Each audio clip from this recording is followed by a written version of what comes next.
Bonsoir à tous. Ce soir, pour s'endormir, se détendre, cet après-midi d'ailleurs, je vous lis Les Trois Diables de Paul Stevens.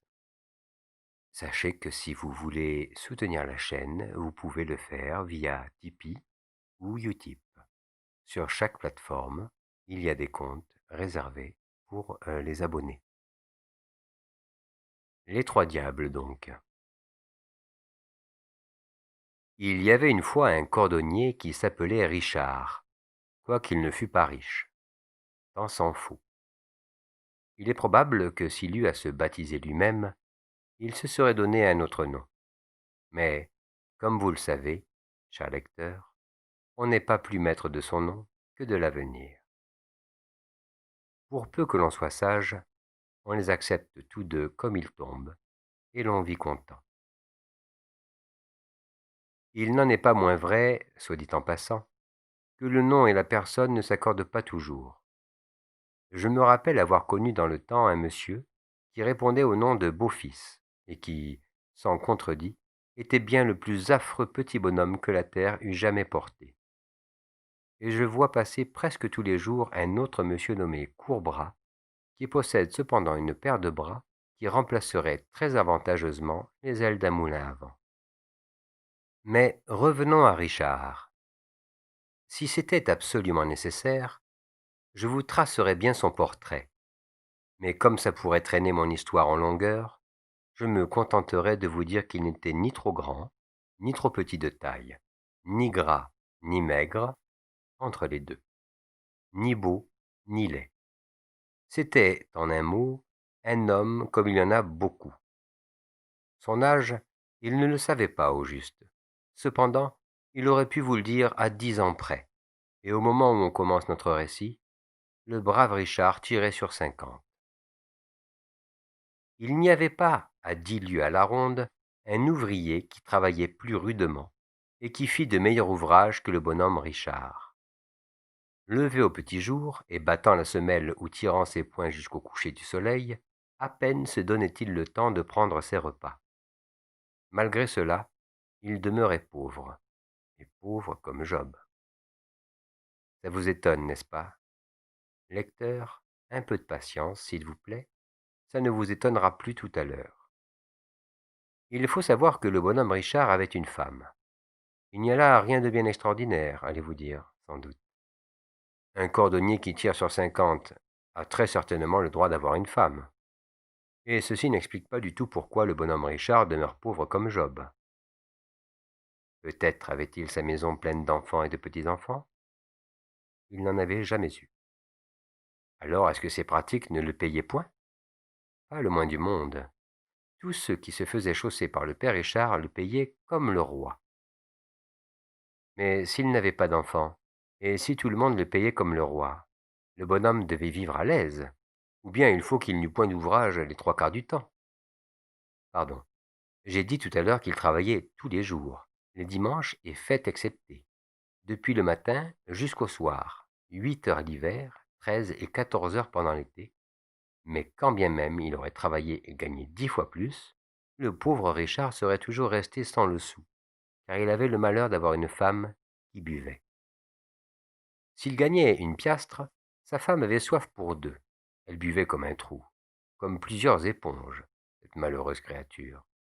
Aussi n'était-elle connue dans l'endroit que sous le sobriquet peu flatteur de l'ivrognesse.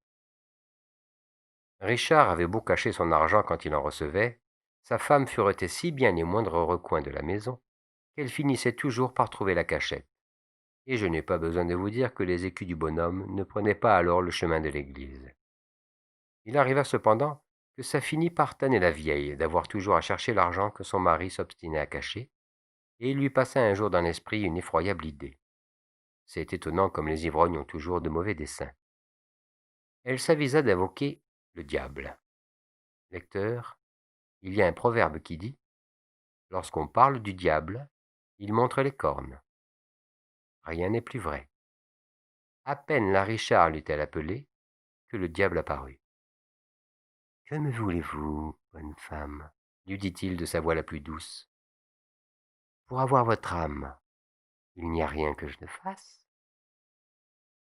Eh bien, répondit l'ivrognesse entre deux hoquets, si tu veux me donner assez d'argent pour que je puisse boire tous les jours, pendant 1 an, autant de rhum que je voudrais, je te donnerai mon âme. À la bonne heure. Voilà qui est bien parlé, reprit le diable en ricanant, et en tirant de sa poche une bourse pleine d'or. Tenez, brave femme, prenez et buvez comme il faut, et du meilleur. Mais rappelez-vous que, dans 1 an et 1 jour, vous m'appartenez. Bonsoir. Et le diable disparut.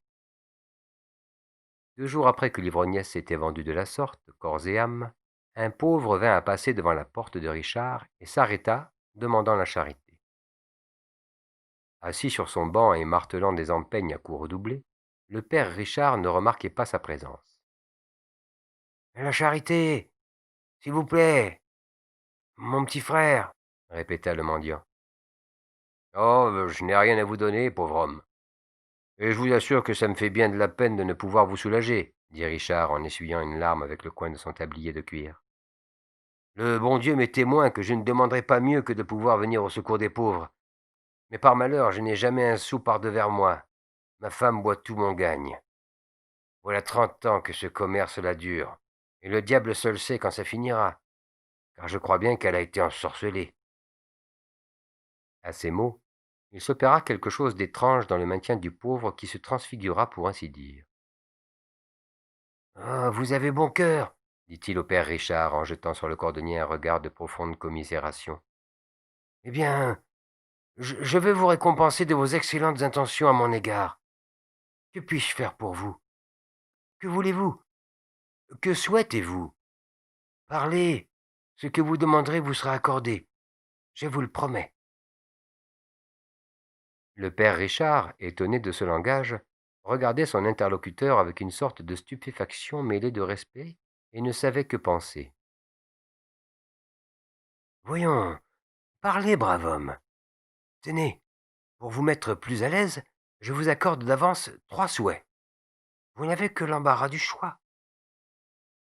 Cependant, le cordonnier continuait à garder le silence et semblait n'accepter qu'avec défiance cette étonnante proposition.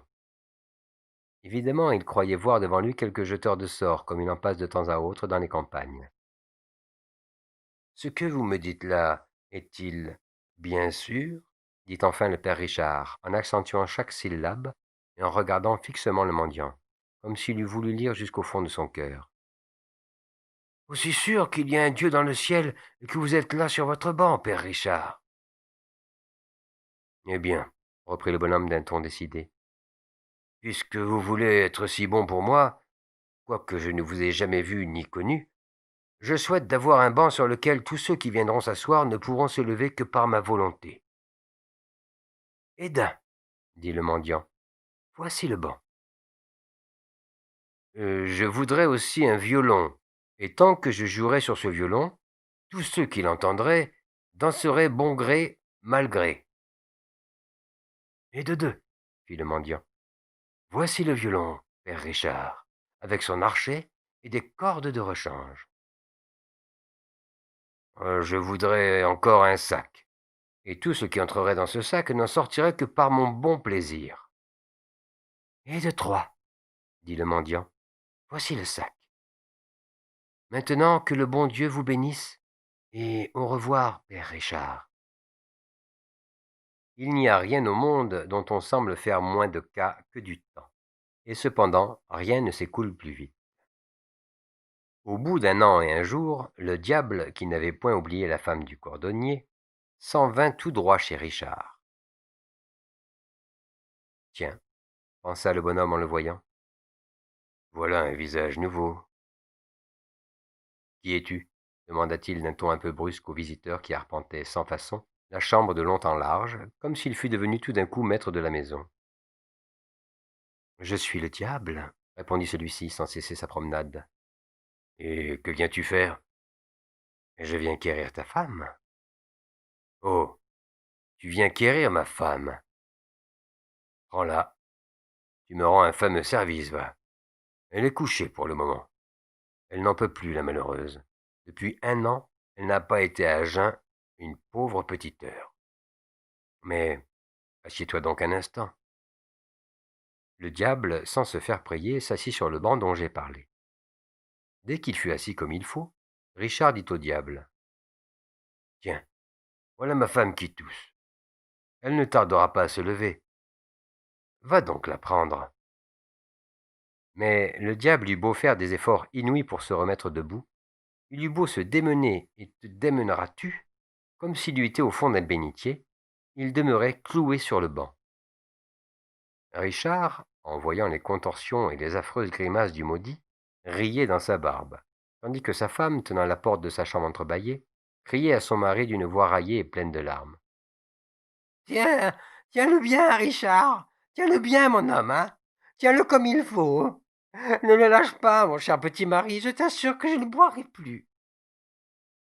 Richard tint le diable assis de la sorte pendant 9 jours. Au bout de ce temps, le malheureux s'était tellement secoué qu'il n'avait plus de fesses. Vaincu par la douleur, il dit à Richard: Écoute, si tu veux me lâcher, je te laisserai encore ta femme pour 1 an et 1 jour.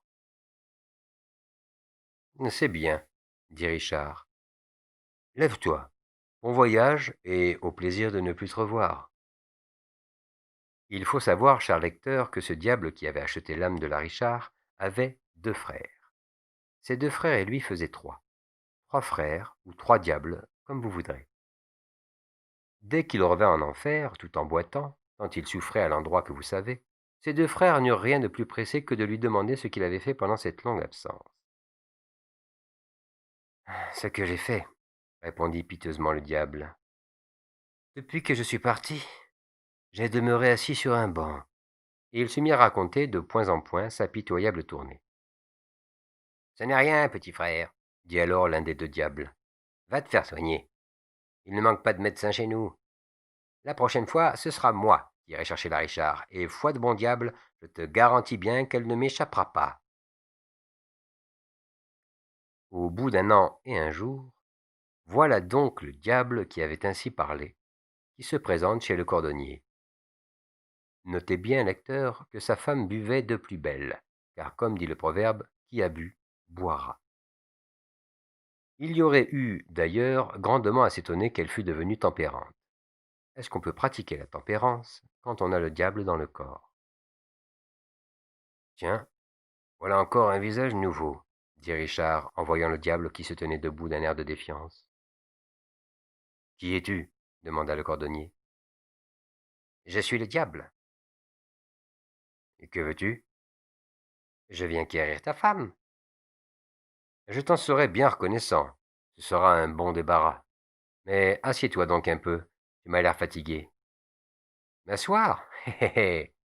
Pas si fou. Mon frère n'est pas encore guéri. Tu ne veux pas t'asseoir?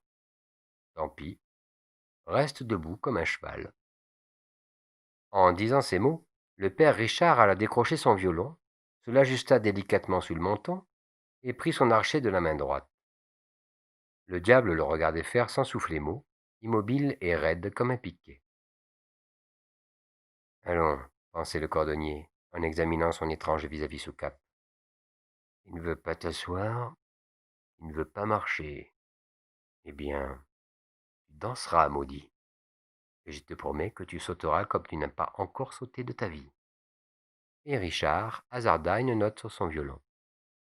Aussitôt, le diable leva la jambe, la pointe de son pied gauche tournée en dedans. Puis vint une seconde note, et le diable fit un pas en cadence. Puis le cordonnier attaqua résolument un air animé, et le diable se mit à danser, à tourner et à voltiger, se livrant à une polka désordonnée, furieuse, car il est bon de noter en passant que la polka est une des danses favorites du diable. Richard le fit sauter de la sorte pendant 12 jours. Le 12e jour, sur le soir, comme le soleil allait se coucher, le pauvre diable était tellement échauffé qu'il en avait le poil rouge. Les yeux lui sortaient de la tête et sa langue était sèche comme un charbon. Arrête, Richard, s'écriait-il de temps à autre, d'une voix étouffée. Arrête, je suis éreinté. Mais Richard jouait de plus belle, et le diable valsait malgré lui. À la fin, n'en pouvant plus, le diable dit à Richard: Si tu ne veux plus jouer, je te laisserai encore ta femme 1 an et 1 jour. C'est bien, dit le cordonnier, et il raccrocha son violon, tandis que le diable, hors d'haleine, s'essuyait les babines.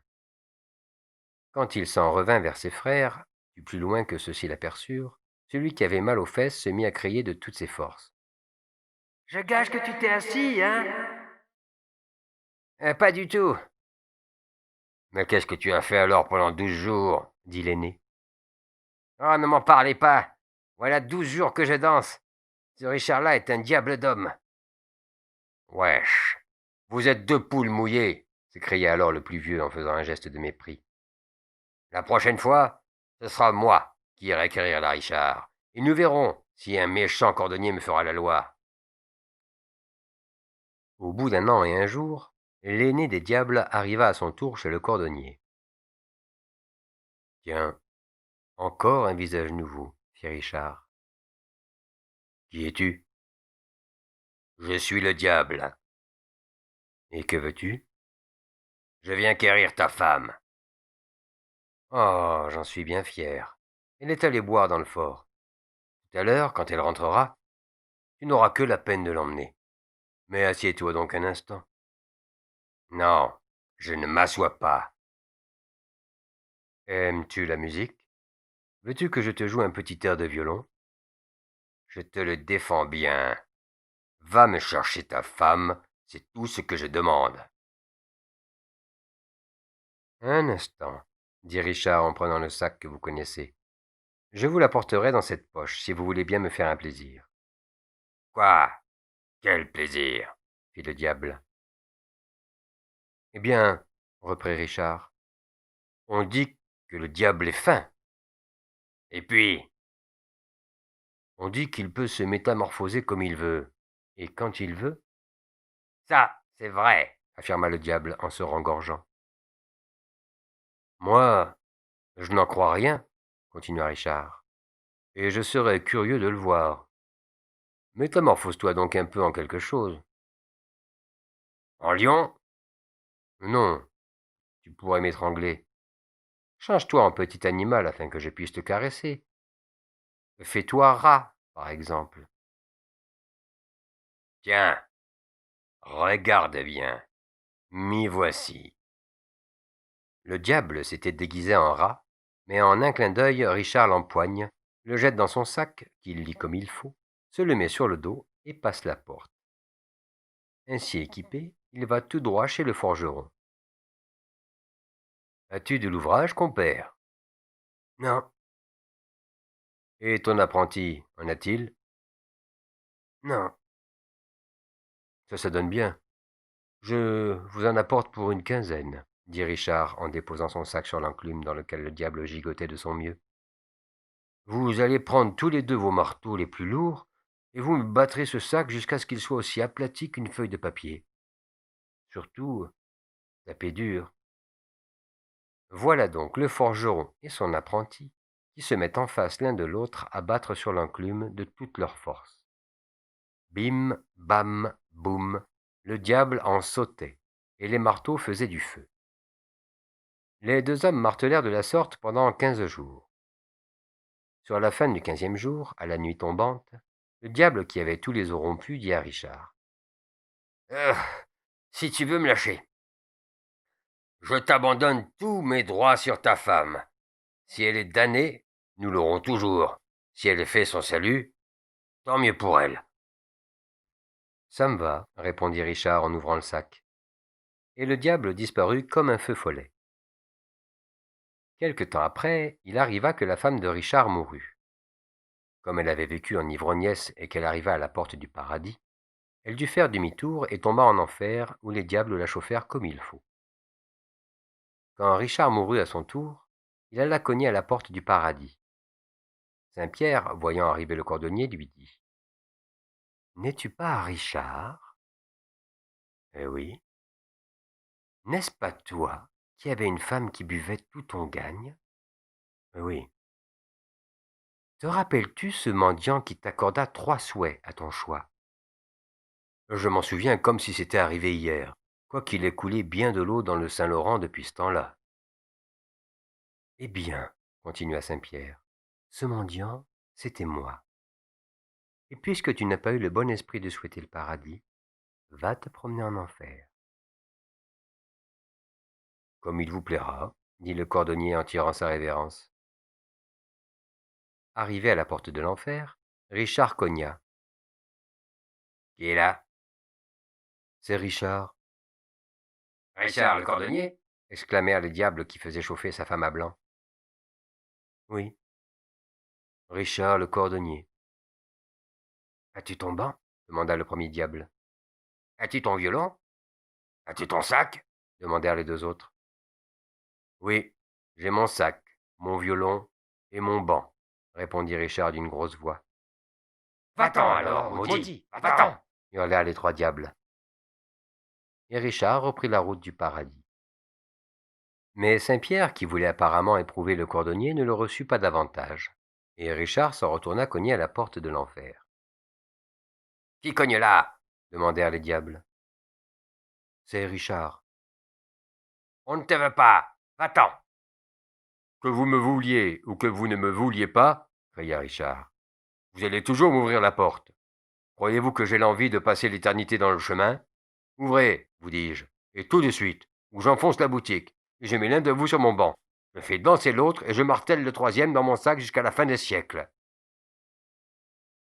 Les trois diables, qui connaissaient Richard, ouvrirent alors le guichet et se mirent à parlementer. Que veux-tu pour nous laisser tranquilles? Dirent-ils ensemble au cordonnier. Je veux l'âme de ma femme, répondit Richard. L'âme de ta femme? Tu ne l'auras pas. Elle est morte ivrognesse. Toute sa vie, elle nous a appartenu, et elle nous appartiendra de toute l'éternité. Il n'y a pas plus de pardon au ciel qu'en enfer pour les ivrognes. Nous allons te donner en échange 100 âmes. Ouvre ton sac. Tiens, voici les âmes d'une douzaine de marchands qui ont vendu à faux poids. Merci, fit Richard, en secouant son sac pour faire descendre jusqu'au fond ses 12 âmes. Voici maintenant les âmes de 2 douzaines d'avocats et de médecins qui ont tué leurs malades et mangé les veuves et les orphelins par-dessus le marché. Voici une brassée d'âmes qui ont appartenu à des usuriers et à des gens morts sans payer leurs dettes. Combien y en a-t-il? 30, dit Richard. Ça m'en fait 65. Donnez-en encore. Attrape celle-ci, firent les diables en jetant dans le sac une autre douzaine. Ce sont les âmes de 12 aubergistes licenciés.